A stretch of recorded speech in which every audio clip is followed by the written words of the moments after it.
Assalamualaikum warahmatullahi wabarakatuh.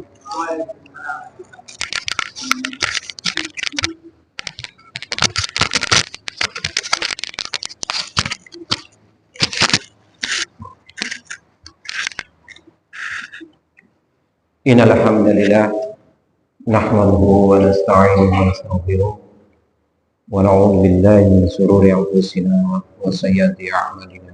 من يهده الله فلا مضل له ومن يضلل فلا هادي له أشهد أن لا إله إلا الله وأشهد أن محمدا عبده ورسوله لا نبي ولا رسول بعده اللهم صل على محمد وعلى آله وأصحابه ومن تبعه بإحسان إلى يوم الدين. Alhamdulillah, pada malam hari ini kita masih diberi kesempatan oleh Allah Subhanahu wa taala sehingga kita bisa menghadiri pengajian pada malam hari ini dan keadaan sehat walafiat. Dan nikmat yang perlu kita syukuri adalah kita senantiasa dimudahkan oleh Allah untuk melakukan ketaatan-ketaatan. Di dalam satu hadis disebutkan bahwa Rasulullah SAW bersabda, "Idza aradallahu azza wa jalla bi'abdin khairan," jika Allah menginginkan kebaikan pada hambanya, maka kata beliau, "Yaftahullahu azza wa jalla lahu amalan shalihan qabla mautih," maka Allah akan membukakan baginya mudah beramal soleh sebelum kematiannya.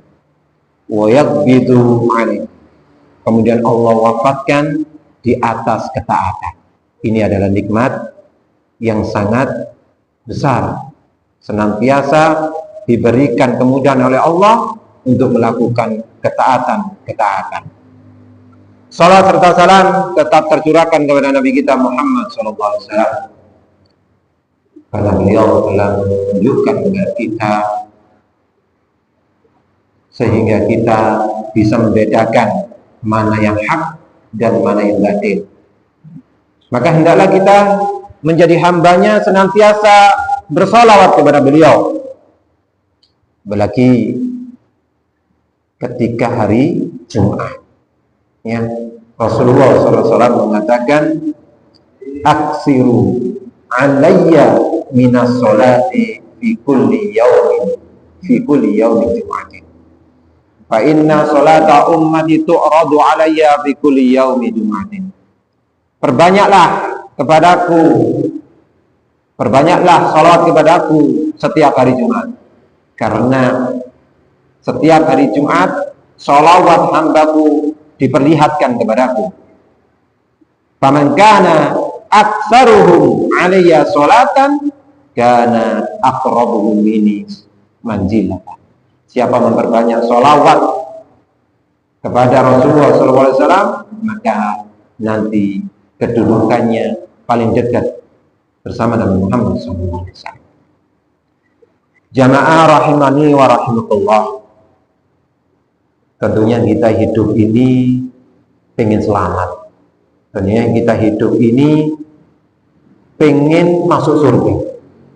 Ya, maka ada seorang sahabat, ya, diriwayatkan dari Abu Hurairah, ya, Rasulullah SAW pernah ditanya, "Su'ila Rasulullah SAW an aktsari ma yudkhilun nasa al-jannata." Rasulullah pernah ditanya, amalan apa yang paling banyak memasukkan manusia ke surga? Maka dijawab oleh Rasulullah, "Qala taqwallahi wa husnul khuluq." Jadi amalan yang paling banyak memasukkan pelakunya ke surga adalah bertakwa kepada Allah dan berakhlak yang mulia, memiliki akhlak yang mulia. Sahabat itu kalau tanya bukan hanya satu sisi aja. Sahabat kalau tanya itu ya juga kebalikannya. Maka sahabat juga bertanya, an aktsari ma yudkhilun nasa an-naro. Sahabat juga bertanya, perbuatan apa yang banyak menyebabkan pelakunya masuk? Maka dijawab oleh Rasulullah SAW. Dia mengatakan, al-famu wal farj, adalah perbuatan yang disebabkan oleh mulut, yaitu lisan, dan perbuatan yang dilakukan oleh teman. Ini yang banyak menyebabkan orang masuk. Maka materi kita pada malam hari ini ada berkaitan dengan perbuatan-perbuatan yang banyak memasukkan ke surga dan perbuatan yang banyak menyebabkan pelakunya masuk. Kita mulai dari yang pertama, yaitu takwa Allah. Ya. Kita sering mendengar hadis. Biasanya khatib sering membaca hadis ini berkaitan dengan takwa. Berkaitan dengan takwa. Ya. Dari sahabat Abi Dar, Jundub bin Junadah, wa Abi Abdurrahman, Mu'ad bin Jabal radhiyallahu anhuma. An Rasulillah sallallahu alaihi wasallam qala, ittaqillaha haitsu ma kunta wa adbi as-sayyi'ata al-hasanata tampuha wa khaliqin nasa bi khuluqin hasan. Ya, di sini Rasulullah SAW memerintahkan ittaqillaha haitsu ma kunta. Bertakwalah kepada Allah dimanapun kamu berada. Dimanapun kamu. Wa adbi as-sayyi'ata al-hasanata tampuha. Kemudian kita ini pasti tiap hari jatuh pada dosa. Maka tatkala jatuh dengan dosa itu, pada dosa itu, iringilah dengan perbuatan baik. Karena perbuatan baik itu akan menghapus perbuatan buruk. As-sayyi'ah. Kemudian Rasulullah mengatakan, wa khaliqin nasa bi khuluqin hasan. Ya, Rasulullah memerintahkan untuk berakhlak, bergaul dengan manusia dengan akhlak yang baik. Maka di dalam hadis ini mengandung dua perintah. Yang pertama adalah bertakwa kepada Allah. Ya, bertakwa kepada Allah. Kemudian yang kedua adalah berakhlak yang mulia. Ya, berakhlak yang mulia. Dan kata Al-Imam Ibnu Rajab, kenapa? Kan akhlak yang baik itu sebagian dari takwa. Tapi kenapa kok disebutkan sendirian? Karena kata beliau, ya, kadang orang itu menilai takwa itu adalah urusan yang hubungannya dengan Allah saja. Ya, tanpa memperdulikan ya muamalah dengan sesama hamba. Maka di sini ditegaskan, ya, walaupun akhlak yang baik itu bagian dari takwa, tapi di sini dijelaskan bahwasanya ya akhlak itu adalah perkara yang perlu diperhatikan. Mungkin kita hubungannya dengan Allah baik, ya, tapi kadang-kadang dari sisi hubungannya dengan manusia itu perlu diperbaiki. Maka jamaah sekalian rahimakumullah, rahimani wa rahimakumullah, ya, dan sering juga dibacakan surat Ali Imran ayat 102. Allah mengatakan, ya ayyuhalladzina amanu taqullaha haqqa tuqatih wa la tamutunna illa wa antum muslimun. Wahai orang-orang yang beriman, bertakwalah kepada Allah dengan sebenar-benarnya takwa. Dan janganlah kalian meninggal kecuali dalam keadaan Islam. Di sini disebut sebenarnya takwa itu gimana? Maka disebutkan oleh Al-Imam Ibn Mas'ud, ya, yang dinamakan takwa adalah, kata beliau, yang dinamakan takwa adalah ayyuta'a fala yu'sa. Yang dinamakan sebenar-benar takwa adalah senantiasa taat kepada Allah dan tidak berbuat maksiat. Kemudian yang kedua maknanya wa yudkaru fala yunsa. Dan makna sebenar-benar takwa adalah Allah senantiasa diingat dan tidak dilupakan. Dan makna yang ketiga adalah wa ayyushkara fala yukaffaru. dan nikmat-nikmat Allah yang telah dikaruniakan kepada kita itu senantiasa disyukuri dan tidak dikufuri. Inilah makna sebenar-benarnya takwa menurut Ibnu Mas'ud, yaitu Allah itu senantiasa ditaati, tidak dimaksiati. Allah senantiasa diingat, tidak dilupakan. Dan nikmat Allah senantiasa disyukuri, tidak dikufuri. Ini makna takwa yang sebenar-benarnya takwa. Kemudian kata Al-Imam Ibnu Katsir, ya, tafsir dari ayat ini, kata beliau, la yattaqil abdu allaha haqqa tuqatihi hatta yahzuna min lisanihi. Seorang tidak dikatakan bertakwa kepada Allah dengan sebenar-benarnya takwa sehingga dia, ya, sampai dia bisa menjaga lisannya. Ini ada hubungannya tadi dengan perbuatan yang paling banyak menyebabkan orang masuk adalah lisan, mulut tidak menjaga lisan. Maka disebutkan oleh Ibnu Katsir, tidaklah orang itu bertakwa dengan sebenar-benar takwa sehingga dia bisa menjaga lisannya. Ya, bisa menjaga lisannya. Karena kadang sulit, perlu senantiasa diingat. Ya, nanti di sesi terakhir ada berkaitan dengan bahayanya lisan. Bahayanya lisan. Ya, maka tolak ukur keimanan ini. Tolak ukur ya, termasuk keimanan adalah dia itu lebih baik kalau nggak bisa berkata baik, ya, faliyakul khairan aw liyasmut. Kalau lisan ini tidak bisa mengucapkan kebaikan, lebih baik diam itu selamat. Ya, apalagi bapak-bapak ini zaman politik, ya, ini perlu hati. Jangan sampai kita ini berbicara yang bukan bidang kita. Ya, jangan sampai kita bicara ini bukan bidang kita. Jadi kita ini kadang mengkritik yang kita tidak menekuni bidang itu, gitu ya. Ini mulut, lisan ini adalah sumber dari kehancuran kalau tidak bisa menempatkan pada tempatnya. Gitu. Jadi kita harus tahu kadar diri. Kita ini ahli apa? Gitu. Berbicara apa? Maka harus tahu bisa menempatkan. Kemudian mana takwa, kata sahabat Ali bin Abi Thalib, mana takwa adalah, kata beliau, hiya al-khawf min jalil. Jadi makna takwa itu takut. Ya, makna takwa itu takut.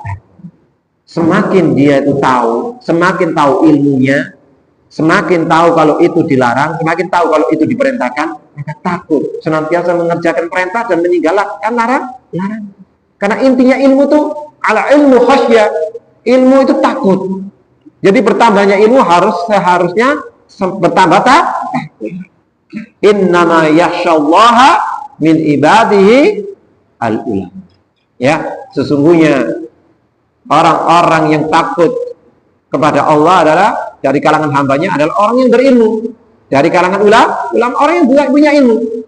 Maka ilmu itu hakikatnya takut.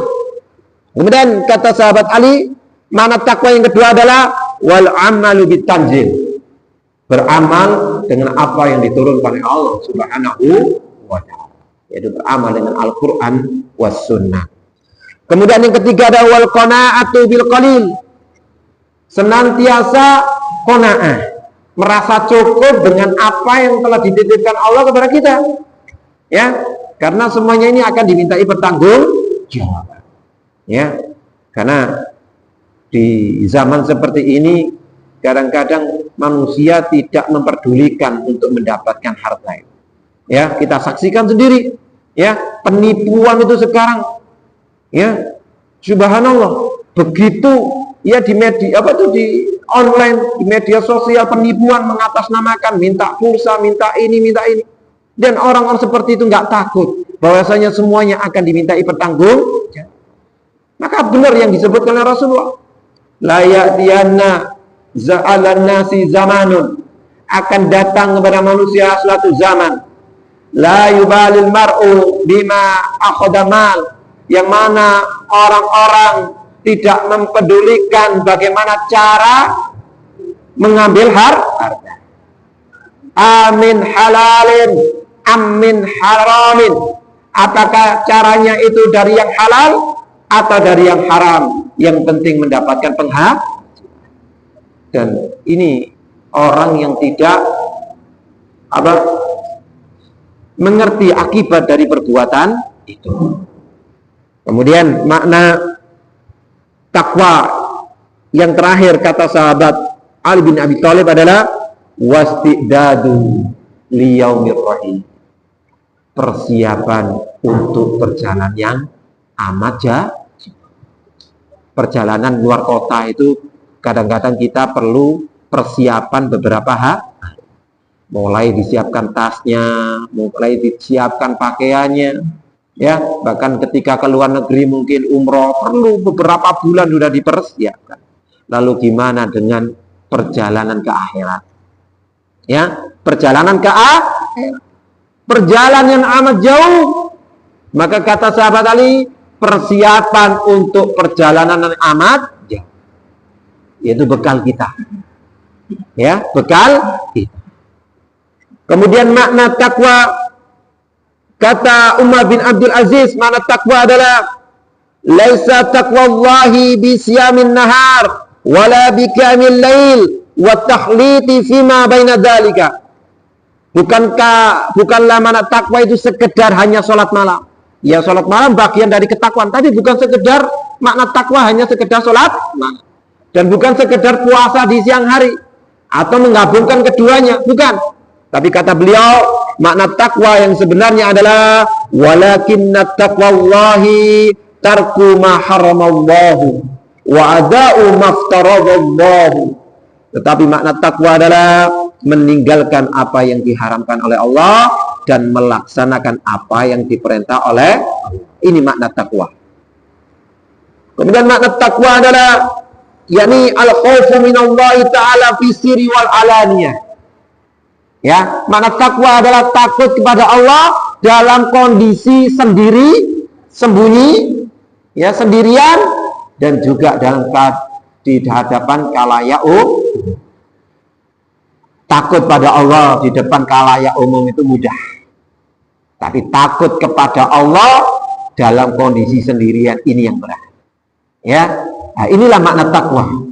Senantiasa merasa diawasi oleh Allah ketika mau melakukan perbuatan yang diharamkan oleh Allah. Kemudian kata Imam Ibnu Rajab, makna takwa adalah takwal abdi li rabbih ay yaj'ala bainahu wa baina ma yashahu min rabbih min ghadabihi wa sakhatihi wa iqabihi wiqayatan taqihi min dzalik. Dan makna takwa kata Ibnu Rajab adalah yang mana, ya, perbuatan itu, ya, antara hamba dengan Allah, maka takwa itu sebagai penghalang agar hamba itu tidak mendapatkan murkanya, tidak mendapatkan hukumannya. Maka takwa itu sebagai tameng, sebagai penghalang, ya. Dan apa kata beliau? Wa huwa fi'lu ta'atihi wastinabu ma'asihi. Dan artinya adalah, tamengnya adalah melakukan ketaatan dan meninggalkan kemaksiatan. Dan makna takwa juga di sini adalah muhafizatul muslim ala faraidi. Makna takwa adalah seorang muslim senantiasa menjaga amalan-amalan wajib. Ya, sholat 5 waktu, puasa Ramadan, ya, perkara-perkara yang diwajibkan, ya, zakat ya, itu perkara-perkara yang diwajibkan. Terkadang, ya, kadang-kadang sholat ini kadang itu dianggap apa ya, hanya selingan aja. Ya, kita saksikan di masyarakat sholat ini seakan-akan, ya, hanya selingan.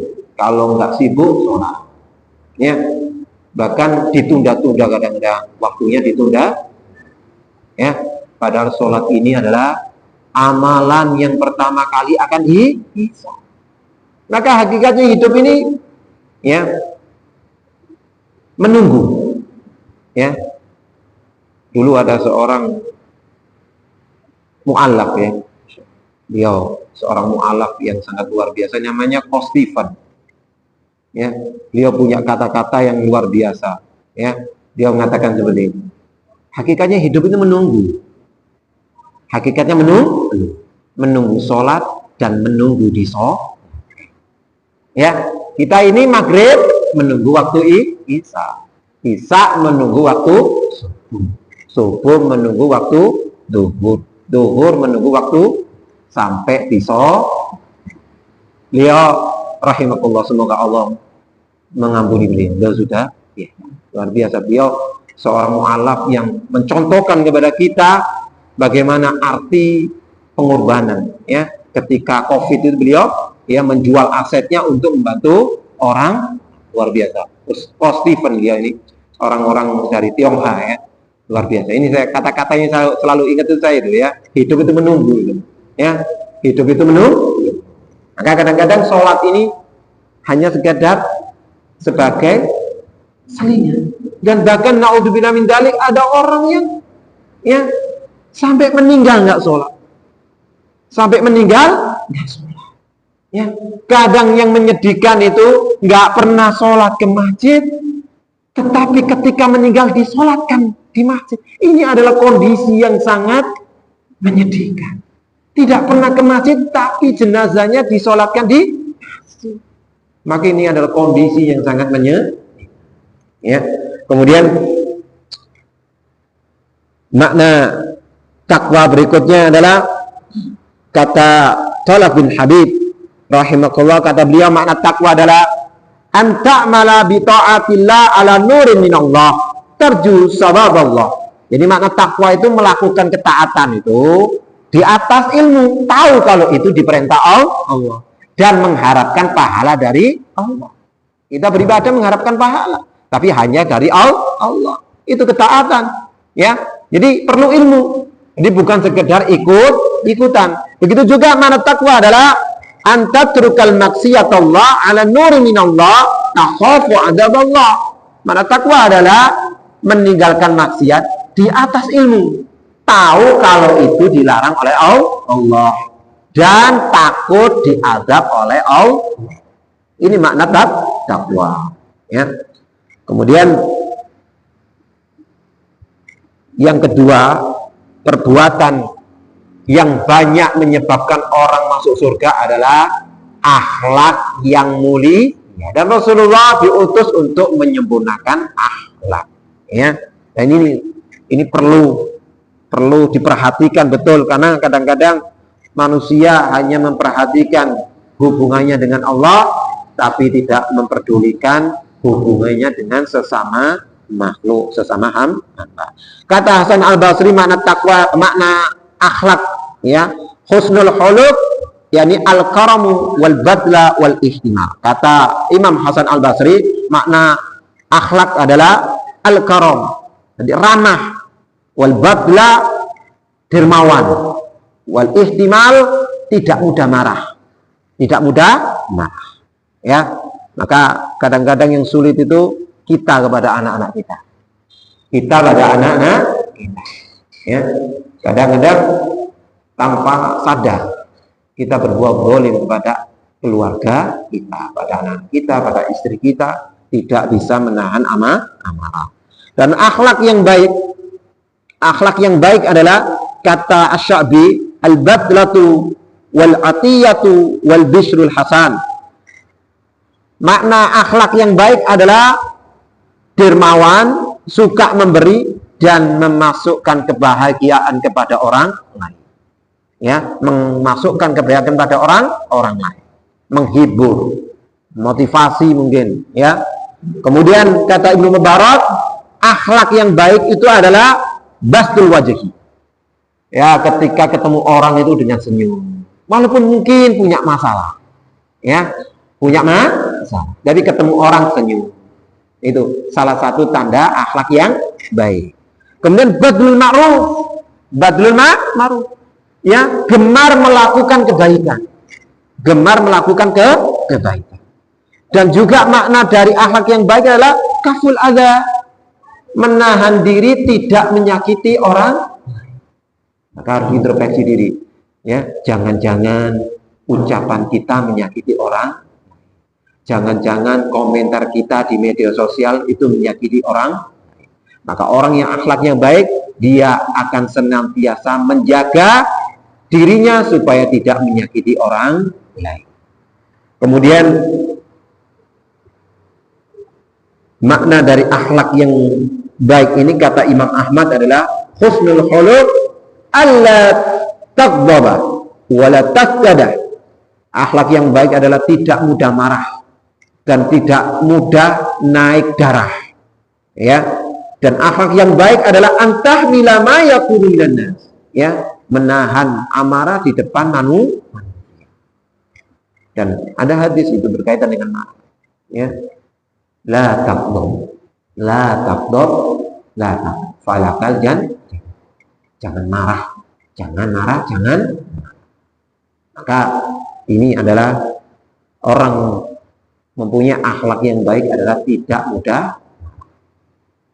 Karena kadang-kadang kita diuji, guru kadang diuji dengan kondisi muridnya, orang tua kadang diuji dengan kondisi anak, dan bahkan kondisi pasang. Maka di situ adalah peluang untuk meraih pahala ketika kita bisa meredam diri. Ada cara-cara supaya kita ini ketika marah itu tidak begitu lepas, ya. Salah satunya adalah ketika berdiri dulu dan juga kalau masih nggak bisa cara-cara untuk meredam amarah. Dan akhlak yang baik ini adalah barometer kesempurnaan iman. Ya, dari satu riwayat diriwayatkan oleh Abu Hurairah bahwa Rasulullah SAW bersabda, "Akmalul mu'minina imanan ahsanuhum khuluqan." Orang beriman yang sempurna keimanannya adalah yang paling baik akhlaknya. Dan orang yang paling baik akhlaknya adalah yang paling baik kepada istrinya. Itu orang yang paling baik akhlaknya adalah orang yang paling baik kepada istri. Maka yang paling tahu kondisi kita itu bagaimana itu istri kita. Mungkin di luar rumah ya mungkin kayak orang-orang yang orang yang senantiasa bijaksana menjaga perbuatan yang dilarang oleh Allah. Tapi kadang-kadang orang terdekat kita tahu keburukan-keburukan kita. Dan akhlak yang baik adalah kesempurnaan. Akhlak adalah yang paling baik kepada istri. Ya. Kemudian akhlak yang baik ini juga termasuk timbangan yang paling berat. Disebutkan di dalam hadis, "Ma min syai'in afqalu fil mizanil abdi mu'min." Tidak ada sesuatu yang paling berat di timbangannya seorang hamba yang beriman ketika hari kiamat min husnil khuluq, daripada akhlak yang baik. Ya, akhlak ini sebagai pemberat timbangan amal. Ya, maka ini kadang-kadang terlewatkan. Kita hanya fokus berkaitan dengan ibadah-ibadah yang memang diwajibkan, ya, karena memang itu diwajibkan, tapi kadang-kadang meremehkan, ya, hubungannya dengan sesama tetangga. Tetangga itu yang perlu kita perhatikan. Itu juga salah satu tanda keimanan. Ya, man yu'minu billahi wal yaumil akhir falyukrim jarahu. Orang yang beriman kepada Allah dari akhir memuliakan tetangga dan memuliakan tamu. Dan juga termasuk keimanan adalah falyakul khairan auliyas, berkata baik atau kisahnya jam ini 3-4 kurang 8 menit. Insya Allah cukup. Sesi yang terakhir adalah bahayanya lisan. Bahayanya lisan. Ya, tadi sahabat bertanya tentang perbuatan yang paling banyak menyebabkan orang masuk neraka? Dijawab oleh Rasulullah, al-famu wal farj. Kemaluan dan mulut tidak bisa menjaga lisan. Ya, ini kemaluan ini ya berzina. Ya, kita saksikan di zaman ini ya begitu ya dahsyatnya ya perzinahan. Dan kadang-kadang perbuatan semuanya itu kadang inti dari perbuatan yang kecil itu kadang-kadang adalah miras ini. Naudzubillah di negara kita akan nanti hari apa itu ada di Jogja ada gerakan ya, di Jogja ada gerakan memerangi miras. Karena ini anak-anak muda sekarang ini banyak yang terjatuh pada perbuatan-perbuatan yang sangat miris ya. Karena miras ini adalah sumber kejahatan. Orang berbuat jahat karena telah ya terpengaruh dengan minuman keras. Maka kita sebagai orang tua harus waspada ya. Kemudian bahaya lisan. Bahaya lisan. Disebutkan oleh sahabat Sufyan bin Abdillah As-Saqafi radhiyallahu anhu qala qultu ya Rasulullah haditsni bi amrin aqtasimu bihi. Seorang sahabat namanya Sufyan bin Abdillah As-Saqafi bertanya kepada Rasulullah, ya Rasulullah haditsni, ya Rasulullah ya beri nasihat aku, katakan kepadaku perkara yang aku bisa buat pegangan, pedoman. Perkara itu yang bisa buat aku pedoman dalam hidup ini. Maka kata Rasulullah SAW adalah mengatakan kepada orang itu, qala qur rabbiyallah sunnah. Katakan, Rabb hanya Allah, ini tauhid. Ya, tidak beribadah kecuali hanya kepada Allah Subhanahu wa ta'ala. Sunnah kemudian istiqomah di dalam hal itu. Maka sahabat tadi seperti yang pertama, sahabat kalau tanya itu bukan satu sisi saja, juga bertanya kebalikan. Maka sahabat Abdullah As-Saqafi juga tanya, qultu ya Rasulullah, ma akhwafu ma takhafu alayya. Ya Rasulullah, perbuatan apa yang kau paling khawatirkan akan menimpa aku? Jadi perbuatan apa yang kau takutkan akan menimpa kepadaku? Maka apa yang dilakukan Rasulullah? Fa'aqada bilisani nafsi. Maka Rasulullah memegang lisan. Rasulullah memegang lisan. Dan Rasulullah mengatakan, ya, setelah memegang summa qala hadza. Ya. Jadi yang paling dikhawatirkan Rasulullah terhadap sahabat tadi, jadi ini maknanya bisa semuanya. Berkaitan dengan sahabat tadi, bahwasanya yang dikhawatirkan oleh Rasulullah adalah lisan. Lisan ini sangat bahaya. Bahkan di situ juga dikatakan oleh seorang sahabat, Abu Bakar pernah, Umar pernah masuk menemui Abu Bakar. Dan ketika itu Abu Bakar sedang menarik lisannya. Abu Bakar sedang menarik lisannya. Maka Umar bin Khattab heran. Maka Umar bin Khattab mengatakan, "Malaka? Ghafarallahu laka." Ada apa dengan engkau wahai Abu Bakar? Semoga Allah mengampuni. Heran Umar ini, kenapa kok memegangi lisannya? Menarik lisannya.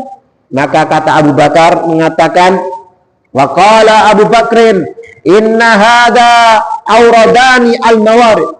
Sesungguhnya lisan ini menyebabkan banyak masalah. Lisan ini menyebabkan banyak masalah. Ya, nah, sekarang ini juga lisan ini diwakili oleh tangan kita. Jari-jari kita di media sosial semua dikomentari. Maka tadi itu ya, di zaman seperti ini kita ini harus tahu kadar kita ini ahli apa, bicara tentang apa. Enggak semuanya bisa dikomentari. Karena kita ini perlu tahu kadar diri kita supaya kita enggak gampang mengomentari. Apalagi di zaman yang globalisasi, di era digitalisasi. ya, mengakses kebaikan mudah dan menyebarkan keburukan mudah. Menyebarkan keburukanmu, mengkritik sana sini juga mudah. Kemudian ada seorang sahabat bertanya, karena hakikatnya kita ini ingin selamat. Maka di sini sahabat ini tanya tentang keselamatan. Sahabat Uqbah bin Amir, sahabat Uqbah bin Amir bertanya kepada Rasulullah SAW, "Qultu ya Rasulullah, man najah?" Wahai Rasulullah, apa itu keselamatan? Maka kata Rasulullah, qala amsik 'alaika lisanak. Pegang lisan. Maksudnya jaga lisan, jangan mengatakan perkataan yang bisa membahayakan, itu keselamatan. Jadi amsik 'alaika lisanak, pegang lisanmu, jaga lisan agar tidak menyebabkan orang tersakiti dari lisan. Berapa banyak orang karena status di Facebook, story di Facebook, di WA, itu menyebabkan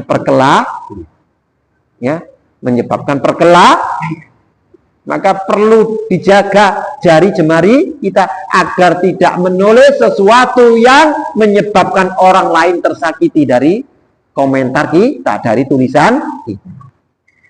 Kemudian keselamatan kata Rasulullah adalah yang kedua, falyasa'ka baituka. Hendaklah rumahmu itu luas bagimu. Ketika sudah zaman fitnah, maka hendaklah rumahmu itu luas.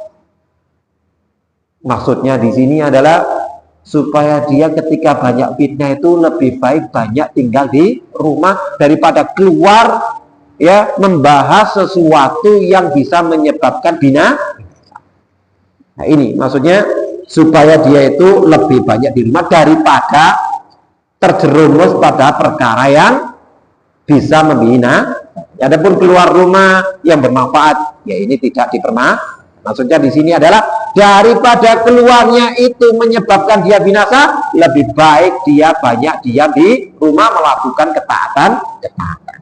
Dan yang paling penting di sini pesan Rasulullah SAW adalah keselamatan itu adalah, kata beliau, adalah wabki ala khati'atik, dan tangisilah kesalahan-kesalahan. Kadang kita terlalu fokus kepada kesalahan orang lain. Kadang di media sosial ada orang berbuat salah, kita fokus pada kesalahan orang itu, dan kita lalai dengan kesalahan diri. Maka orang yang pandai menyikap kesalahan orang lain, dia akan bodoh untuk melihat kesalahan diri sendiri, dan dia tidak segera memperbaiki dirinya karena dia hanya fokus kepada kesalahan orang lain. Dan ini adalah perbuatan yang merugikan diri, karena ketika dia fokus kepada kesalahan lain, itu nanti akan ada pertanggungjawaban. Maka di sini tadi keselamatan itu 3. Pertama adalah menjaga lisan. Kedua itu daripada keluarnya itu bikin sesuatu yang menyatakan, lebih baik banyak di rumah melakukan ketaatan dan menangisi kesalahan. Maka ini hubungannya dengan lisan, hubungannya dengan lisan. Sebagai penutup, satu hadis dari Rasulullah SAW yang diriwayatkan oleh Imam Bukhari. Rasulullah SAW mengatakan, man yatmanu li ma baina lihyatihi wa ma baina rijlaihi atmanu lahul jannata. Siapa yang bisa menjamin untukku anggota badan kita, yaitu antara dagu dengan antara hidung dengan jenggot, yaitu adalah lisan, ya, antara antara hidung dengan lihya itu jenggot. Maka yang dimaksud hadis ini adalah lisan. Siapa yang bisa menjaga lisannya, maksudnya siapa yang bisa menjaga lisannya, ya. Kemudian juga siapa yang bisa menjaga ma baina rijlaihi, anggota tubuh yang letaknya di antara dua, yaitu kemaluan. Maka apa kata Rasulullah SAW? atmanu lahul jannah, maka dijamin masuk surga. Maka inilah maka ringkasnya materi kita pada malam hari ini adalah berkaitan dengan dua perbuatan yang banyak menyebabkan pelakunya masuk surga adalah bertakwa kepada Allah dan memiliki akhlak yang mulia.